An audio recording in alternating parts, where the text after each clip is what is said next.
Alors, cette semaine, à la chronique Le goût d'écrire avec Gabriel Marcoux-Chabot, bonjour. Bonjour, Jimmy. Alors, on sort des mots aujourd'hui. Ben oui, j'avais le goût de t'amener ailleurs, puis de vous amener ailleurs, parce que depuis le début, notre matière première, c'est les mots. Qu'on écrit, c'est normal. Puis aujourd'hui, qu'est-ce qu'on peut faire dans l'écriture en dehors des mots? Pour comprendre de quoi il s'agit, je pense qu'on veut se laisser aller, on va aborder différents sujets. Oui, parce que là, la seule chose qui me vient en tête, c'est de mettre des illustrations. Oui, puis on se rendra même pas jusque-là. On va garder les mots, mais on va écrire autour. Parce qu'il y a toutes sortes d'éléments dans le langage écrit, dans nos textes, qui habituellement sont un peu vides de signification, qui font juste nous servir de véhicule pour l'écriture. Mais il s'agit qu'on soit un peu créatif pour investir ces éléments-là de sens puis créer des histoires qui sont encore plus intéressantes. Puis le premier élément que je vais aborder avec toi, c'est la typographie. Ça veut dire la forme des lettres, les caractères qu'on choisit pour écrire. Habituellement, on ne se pose même pas de questions. Il y a un texte qui est écrit, on ne se rend même pas compte qu'il est dans une typographie particulière. Oui, c'est par défaut. Il y a seulement quand on tombe dans les sites Internet où là, il y a comme un souci où les affiches sur les murs là, pour les promotions. Là, il y a un souci de la typo parce qu'il y a très peu de mots à mettre, donc il essaie de tirer le maximum. Exactement. Mais puis aussi, avec tout ça, on va se servir beaucoup des textes que j'ai écrits, parce que là, on sent qu'on est on rentre dans mes lubies, dans mes passions d'écrivain en particulier. Mais je vais me servir beaucoup d'un de mes projets pour ça. Todd Roche, c'est un roman que tu as entre les mains, qui date de 2015. Bien, là-dedans, une des réflexions que je me suis fait, c'est de partir de l'idée que en typographie, il y a des caractères de base faciles à retrouver. Sur Word, par exemple, on a le caractère normal qui s'appelle le caractère romain en typographie. Il y a l'italique, il y a le caractère gras. Ouais, comme là, ici, on voit qu'une des deux pages qui est en caractère gras, c'est ça? Tout à fait, puis une autre qui est en caractère romain. C'est que je me suis dit que chacune de ces typographies-là allait me servir à véhiculer une voix narrative différente, qu'on allait pouvoir reconnaître comme ça sans que j'aie besoin de l'expliquer ou de le dire. Fait que chaque fois qu'on change de typographie, si on est en gras, en italique ou en romain, c'est une voix différente qui nous parle, ce qui me permet de l'indiquer directement dans le texte sans avoir à l'expliquer ou à l'amener. Donc, on fait comme un peu prendre le contrôle puis déformer les codes qui sont normalement entendus, qu'une citation c'est en italique, des choses comme ça. Exactement. On s'invente un nouveau code, finalement, pour supporter le sens qu'on décide de donner au texte. J'ai lu une nouvelle un jour qui m'avait beaucoup étonné, j'avais apprécié. C'était une nouvelle où quelqu'un s'était servi de l'indice et de l'exposant. Tu sais, les petites lettres en dessous, les petites lettres sur le dessus. On s'en sert pour des opérations mathématiques. Il y a accès dans nos logiciels. C'était un personnage qui vivait une espèce de folie intérieure. Il entendait des voix, finalement. Puis ces voix, on les entendait, c'était soit une voix en italique, soit une voix en exposant. Fait qu'on voyait directement sa folie à même le texte de cette façon-là. On peut jouer aussi avec la taille des lettres, par exemple. Tu sais, en BD, c'est normal d'avoir des lettres plus grosses pour représenter quelqu'un qui crie, qui parle fort. Pourquoi pas utiliser la taille des lettres pour signifier des choses différentes en littérature plus standard? Ceux qui ont des enfants à la maison, vous avez probablement lu des Geronimo Stilton. Dans les Geronimo Stilton, on exploite beaucoup ça, la forme des lettres, la couleur des lettres aussi.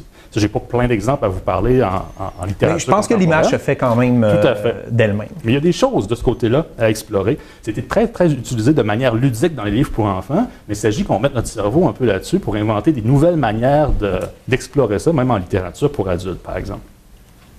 Ensuite, si on sort de la typographie, on est autour des mots, on est en dehors des mots, j'ai envie qu'on parle de mise en page. Parce que ça aussi, c'est quelque chose qu'on ne questionne pas habituellement. On ouvre un livre, puis il y a des paragraphes de texte. Le texte commence au début de la ligne, il finit à la fin de la ligne, on recommence à la ligne suivante. Ce n'est pas particulièrement signifiant. C'est juste normal. C'est le support qu'on a besoin pour écrire. Mais il y a possibilité de jouer avec la mise en page pour ajouter du sens.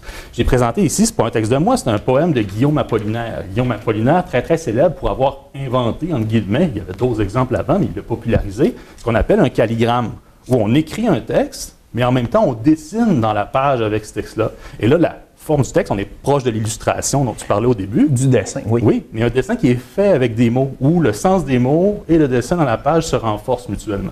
Et là, je trouve ça intéressant parce que le premier exemple que tu nous as donné, je trouvais que c'était très proche de l'oralité que tu nous as déjà parlé. C'était donner des intonations dans notre tête quand on lit le texte. Là, il y a vraiment une interprétation ou un sens de lecture qui est comme bouleversé par le dessin. Oui, tout à fait, puis qui apporte une nouvelle couche de sens. Puis, en ce sens-là, un autre élément, si on prend la poésie, par exemple. En poésie, on est habitué dans l'histoire de la littérature qu'il y a des formes fixes. Tu sais, on a un poème, puis un poème, souvent, il est écrit en vers. On décide où la ligne se termine. Et par exemple, si on est dans un sonnet, bien, il y a une forme fixe. On a des strophes, des paragraphes, finalement, d'un nombre de lignes, d'un nombre de vers précis. 4 vers, 3 vers, 3 vers, hop, on a un sonnet. L'idée d'une forme fixe, on l'a en poésie. Mais moi, je trouvais ça intéressant de l'intégrer ailleurs, de l'intégrer en prose, par exemple, de se donner des contraintes comme ça, qui sont riches de sens, puis il ajoute quelque chose à l'histoire. Je parlais de ma réécriture de la Squin dans la dernière chronique. Ben, dans cette réécriture-là de la Squin, on est dans un monde très, très paralysant, renfermé. Les gens n'ont pas beaucoup de possibilités. Et moi, j'ai décidé de me donner une contrainte comme ça pour l'écriture, qui est d'écrire un livre qui est en gros 7 parties de 7 chapitres, de 7 paragraphes, de 7 lignes. OK, donc donner une thématique puis une rythmique vraiment propre à ton œuvre puis à ton propos. Donc, exemple, on pourrait dire un personnage a très peu de mots, donc on lui fait des phrases très courtes, ou on pourrait s'imposer, exemple, qu'un autre personnage n'utilise jamais tel mot. Donc, on peut jouer avec ça. Oui, puis là, dans ce cas-là, il y a vraiment un lien avec la mise en page, parce que là, on s'en rend pas compte immédiatement, mais si on regarde mon livre, finalement, tous les paragraphes rentrent toujours dans le même petit rectangle, exactement la même grandeur, parce qu'ils ont 7 lignes à chaque fois. On ne le remarque pas nécessairement, mais si on creuse le sens, bien là, ça vient renforcer. Si on vient feuilleter les pages. Oui, là, on va le voir, on va s'en apercevoir. Si on continue un petit peu dans la mise en page, il y a les logiciels aujourd'hui qui nous permettent de créer des zones de texte différentes. Tu sais, on le voit facilement quand on travaille avec des logiciels à la maison. J'ai décidé aussi que je me suis rendu compte que c'était intéressant d'investir ça. Ça aussi, un autre exemple, on l'a vu au cinéma. Tu sais, au cinéma, ça arrive maintenant, ce qu'on appelle le split screen. On voit l'écran se séparer en deux, puis on a une image d'un côté, une image de l'autre. Souvent, on va s'en servir pour montrer 2 événements qui se passent en simultané, par exemple. Mais c'est intéressant. Pourquoi pas exploiter ça en littérature? Dans l'exemple que tu montrais tantôt à l'écran, bien, il y a ça. J'ai décidé, avec mes 2 voies narratives différentes, de faire le récit d'un même événement, de même suite d'événements, mais de 2 points de vue différents. Fait que ce chapitre-là au complet, en fait, il y a une narration que sur la page de gauche, il continue sa propre version de l'événement. Sur la page de droite, il y a une autre version. Donc, ça se continue à chaque tournée de page, c'est pas tout un chapitre qui est une voie puis l'autre. Fait qu'en parallèle, on saute d'une voie à l'autre. Ça rappelle un peu aussi les livres un peu dont vous êtes le héros, où à la fin de chaque paragraphe, on nous renvoyait ailleurs. Il y a un jeu comme ça de mêler le texte dans le désordre. Il y a un jeu ludique parce que là, le lecteur, il faut qu'il fasse un choix. Il dit, est-ce que je lis une page, je lis l'autre, puis je continue les 2 versions en parallèle, ou je me rends jusqu'à la fin du chapitre, puis après ça, je recommence pour le lire avec une autre version. Là, ce que tu es en train de voir là, c'est un exemple un peu comme de calligramme, un peu comme Guillaume Apollinaire, sauf à même la prose. À ce moment-là de mon histoire, il y a un personnage principal qui amène sa conjointe, qui l'amène faire une promenade en forêt. Fait qu'il se déplace en forêt, donc il y a une description de la forêt, et en même temps, il y a ce qu'eux autres se disent, leur relation entre eux. Là, ce qu'on voit dans la page, c'est que j'ai essayé de représenter d'une certaine façon la description de la forêt, ça représente un peu des arbres de chaque côté. Et ce qui se passe entre eux, la relation entre les personnages, bien, ça représente un peu 2 silhouettes qui se déplacent sous le couvert forestier, disons.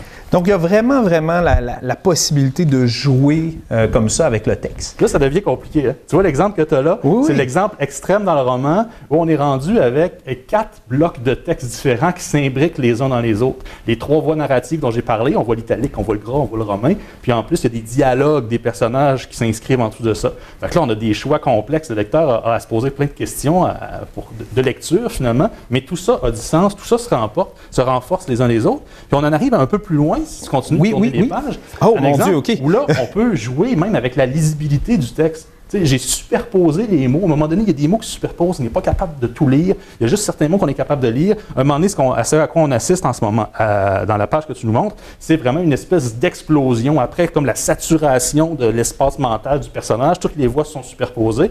Mais là, ça explose. Il n'y a pas de mots qui nous le disent, ça. Mais on le comprend quand même parce que le visuel a pris tranquillement le dessus sur le sens des mots.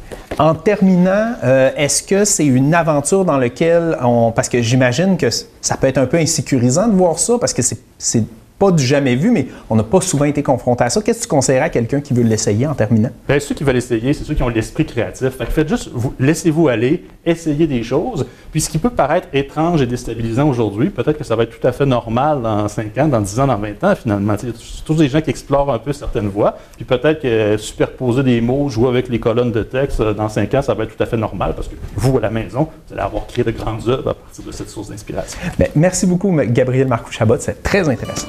Merci, Jimmy.